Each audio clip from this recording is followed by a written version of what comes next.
Welcome to our next tutorial of Mesh Surface for SOLIDWORKS. When we have objects like this one, as I said earlier, we have red points on the corners if the U and V direction do not meet well. For example, here you have a four edges. This means that we can define the U and V work flows, so everything is okay. But here it's not the case. This is a boundary, so in this case, if I press OK and we look at the result, and if we explore, for example, with evaluate zebra stripes, you will notice that there is no continuity here. This is not good. This means that the surface is not suitable for processing and using in manufacturing, etc. So we need to do something about this. There are two ways. You can just duplicate this edge and try to rebuild, but in some cases this is not possible. So there is a button here which is called Repair Extraordinaries, which means these extraordinary points can be improved. And when you press, the software automatically inserts another ring here and makes these points internal. So this will keep actually the continuity and doesn't have this on the corners. So this option is quite useful and you must use it. I mean, when you see these red points at the end of your project, you always press this button to avoid these results. And as you can see now, when I press this and if I explore again with the zebra stripes, you will find out that now the continuity is improved and it's correct, and it's G2 continues everywhere except at the extraordinary points where we have heard G1 continuity, I tangency.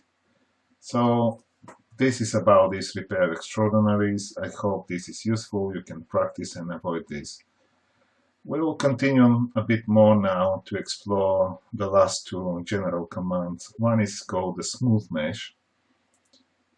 If I don't have anything selected, I can just press this button and it will smooth the mesh, and as you can see will generate a nicer and well distributed surface. The problem is that it changes the shape. If you see later on the mesh, this may deviates from the results and you may lose accuracy. So you compromise, you get a nicer and better surface, but you don't follow anymore the reference mesh. But so it's really up to you how to use this. I will just undo this for now, and probably what you may want to do is just to smooth specific areas. So I can just select an area here and say smooth. So I would like to say that the smoothing command works only on the selection if there is a selection, or it works on the whole mesh if there is no selection. For example, here I can just double click to select this edge chain, and I can start practicing and smooth this edge only. As you can see, it just smooth only this edge here, so you have more control of how to get the best results.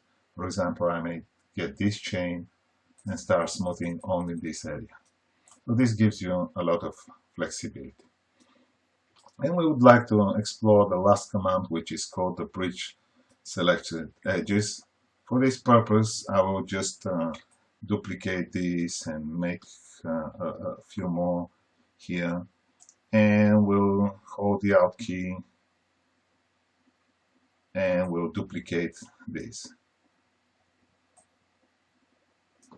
So now when I want to close, one way is I can just duplicate my edge here. Let's duplicate this and start closing this one with this one.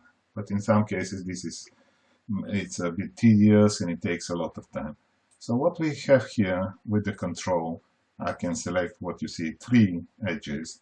And if I have another chain with another 3 edges, we can use the bridge edges command. The bridge edge command takes, you must have 2 edge chains, like in this example. They can be either open or closed. it doesn't matter. But the only limitation is they must have the same number of edges. In this example, I will just use Control to unselect to demonstrate to you. In this case, we have 3 edges on the left side and 2 on the right side. And if I press bridge, they are not the same. So this command has this limitation. It's not universal. So you must have the same number of edges on the 2 sides in order to be able to use the bridge command. As you can see here, we managed to bridge. Now, it's a good example. I probably will repeat this again when we have other cases, when we do the real remodeling. But in some cases, you may end up with something which is called a 3-point hole here, like this example. And it's really hard to close because our surfacing requires 4 sides. And so there is no way for me to join these and to merge. So in these cases, what we recommend is that you actually select, for example, the shortest edge, you right click and you split. Because now I have 4 points, I'm able now to close my hole. And how can I do this? I can just hold the Alt key on this point and move it to the opposite one. As you can see now, I managed to close this gap here, and now I have a continuous surface. I will Control Z to get back to my 4 points hole. The other option is, when you have this, you just pick the 2 opposite points and then you can join together. This is also a solution and also will give you results. And there are different ways you can experiment. You can take the left and put it to the right, and you can see in this case we made a really bad here connection, which has a lot of connected points here. So you need to find yourself what is the best approach to close the 3-sided hole. I hope this video was useful. Thank you for watching.